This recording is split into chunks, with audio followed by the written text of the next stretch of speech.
Audio clip number 30، اس میں آپ قرآن پاک کی سورہ بقرہ کی آیت نمبر 87 سے لے کر 89 تک کی تلاوت، ترجمہ اور تفسیر صراط الجنان سنیں گے۔ بسم اللہ الرحمن الرحیم۔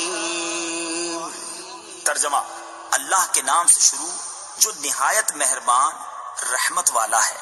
وَلَقَدْ آتَيْنَا مُوسَى الْكِتَابَ وَقَفَّيْنَا مِن بَعْدِهِ بِالرُّسُلِ وَآتَيْنَا عِيسَى ابْنَ مَرْيَمَ الْبَيِّنَاتِ وَأَيَّدْنَاهُ بِرُوحِ الْقُدُسِ أَفَكُلَّمَا جَاءَكُمْ رَسُولٌ بِمَا لَا تَهْوَىٰ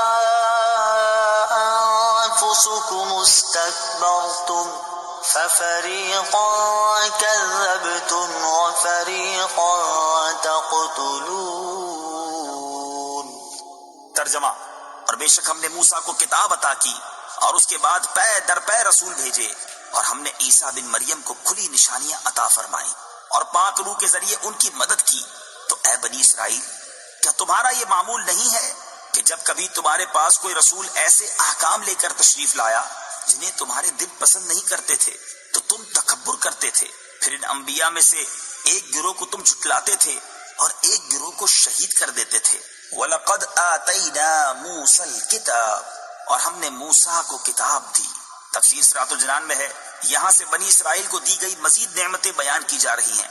اس آیت میں کتاب سے توریت مراد ہے، جس میں اللہ تعالیٰ کے تمام عہد مذکور تھے۔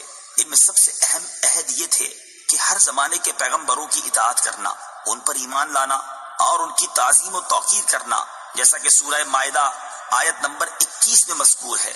وَقَفَّيْنَا مِن بَعْدِهِ بِالرُّسُلِ، اور اس کے بعد پے در پے رسول بھیجے۔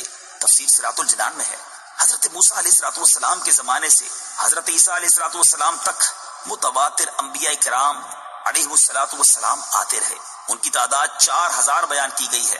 یہ سب حضرات موسیٰ علیہ السلام کی شریعت کے محافظ اور اس کے احکام جاری کرنے والے تھے، اور چونکہ ہمارے آقا خاتم الانبیاء صلی اللہ تعالی علیہ وآلہ وسلم کے بعد نبوت کسی کو نہیں مل سکتی، اس لیے شریعت محمدیہ کی حفاظت و اشاعت کی خدمت علماء ربانی اور مجددین کو عطا ہوئی۔ آتینا عیسی ابن مریم البینات، عیسیٰ بن مریم کو ہم نے نشانیاں دی۔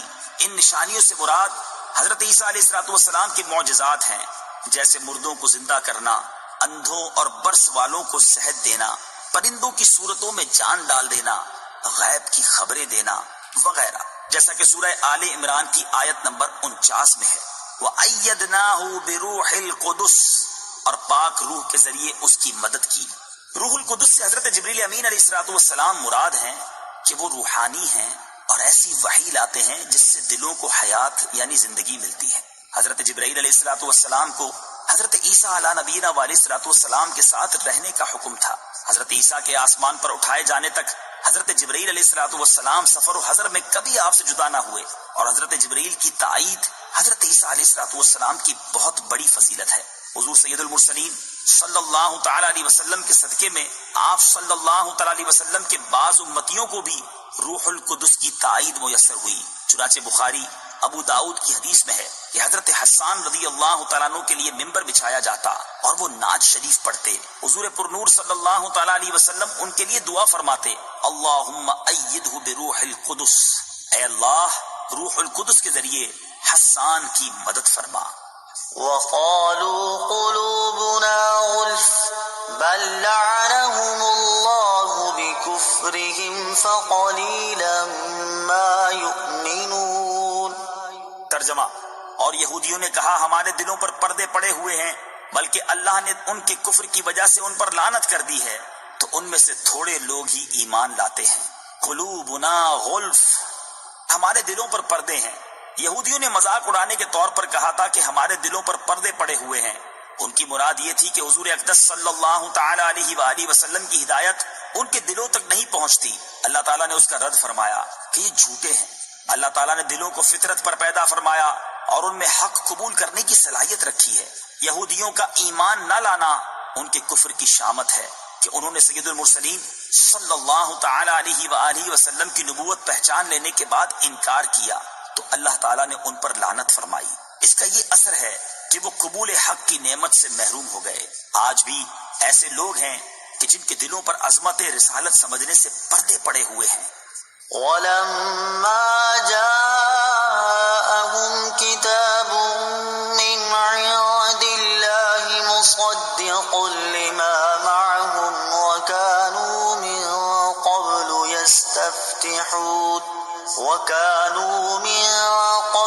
يَسْتَفْتِحُونَ عَلَى الَّذِينَ كَفَرُوا فَلَمَّا جَاءَهُم مَّا عَرَفُوا كَفَرُوا بِهِ فَلَعْنَةُ اللَّهِ عَلَى الْكَافِرِينَ۔ ترجمہ: اور جب ان کے پاس اللہ کی وہ کتاب آئی جو ان کے پاس موجود کتاب کی تصدیق کرنے والی ہے، اور اس سے پہلے یہ اسی نبی کے وسیلے سے کافروں کے خلاف فتح مانگتے تھے، تو جب ان کے پاس وہ جانا پہچانا نبی تشریف لے آیا تو اس کے منکر ہو گئے، تو اللہ کی لعنت ہو انکار کرنے والوں پر۔ مصدقن، تصدیق کرنے والی۔ تفسیر صراط الجنان میں ہے، قرآن پاک گزشتہ کتابوں کی تصدیق کرنے والی کتاب ہے کہ وہ کتابیں اللہ تعالیٰ کی طرف سے ہیں۔ نیز ان کتابوں نے قرآن کے نازل ہونے کی خبر دی تھی، قرآن کے آنے سے وہ خبریں سچی ہو گئی۔ ما عرفو، جانا پہچانا نبی۔ تفسیر صراط الجنان میں ہے، شان نزول، امام الانبیاء صلی اللہ تعالی علیہ وآلہ وسلم کی تشریف آوری اور قرآن کریم کے نزول سے پہلے یہودی اپنی حاجات کے لیے حضور پرنور صلی اللہ تعالی علیہ وآلہ وسلم کے نام پاک کے وسیلے سے دعا کرتے اور کامیاب ہوتے تھے، اور اس طرح دعا کیا کرتے تھے: اللہم افتح علینا وانصرنا بالنبی الامی، یا رب ہمیں نبی امی کے صدقے میں فتح و نصرت عطا فرما۔ اس آیت میں یہودیوں کو وہ واقعات یاد دلائے جا رہے ہیں کہ پہلے تم ان کے نام کے طفیل دعائیں مانگتے تھے، اب جب وہ نبی